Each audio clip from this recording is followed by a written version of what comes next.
আসসালামু আলাইকুম যেসব বন্ধুরা, আশা করি সবাই ভালো আছেন। আল্লাহর অশেষ রহমতে আপনাদের সকলের দোয়ায় আমিও ভালো আছি। আর এই মুহূর্তে দেখতে পাচ্ছেন আমার সামনে একটি লজিক র্যাবন, অর্থাৎ B2B র্যাবন যেটাকে বলে। আর এই র্যাবন ফ্লেক্স র্যাবনটি মূলত আমার ভুলের কারণে আসলে নষ্ট হয়ে যায়। অর্থাৎ আমি এই মোবাইলটি কাস্টমার এসছে আমার কাছে ডিসপ্লে চেঞ্জ করতে, তো যদি একটু আসলে পারিবারিকভাবে একটু টেনশনে থাকার কারণে আমি আসলে অসাবধানতাবশত টুইজার দিয়ে ব্যাটারিটা ওঠানোর চেষ্টা করি, এবং তখন তৎক্ষণাৎ আপনার এই ব্যাটারিটা ছিদ্র হয়ে যায় এবং সাথে সাথে ব্যাটারিটা ব্লাস্ট করে।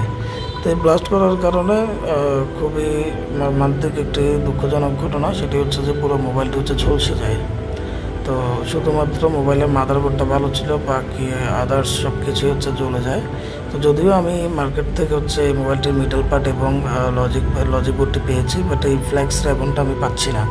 তো আমি এটা রিপেয়ার করার ট্রাই করছি, যদি ইনশাল্লাহ রিপেয়ার করা হয় তাহলে অবশ্যই আমি আপনাদের মাঝে এটা আর একবার শেয়ার দিব।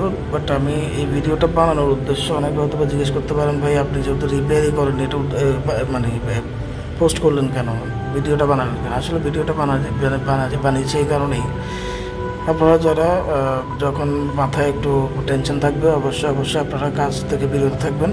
প্রয়োজনে ঘন্টা দেড়েকভাবে একটু শার্পনেস নেওয়ার চেষ্টা করবেন, একটু নর্মাল মুডে আসার চেষ্টা করবেন। একটু যদি আপনার ভালো লাগে তখনই কাজ করবেন, অন্যথায় টেনশন নিয়ে কাজ করবেন না। এরকম যদি টেনশন নিয়ে কাজ করেন তো আমার মতো এই ভুলগুলো আপনারাও করতে পারেন। যদিও হয়তো বা ভুলটা শুধু আমারই হয়েছে, অনেকের নাও হতে পারে, তবুও আমি আমার ভাইদের উদ্দেশ্যে বলে রাখা।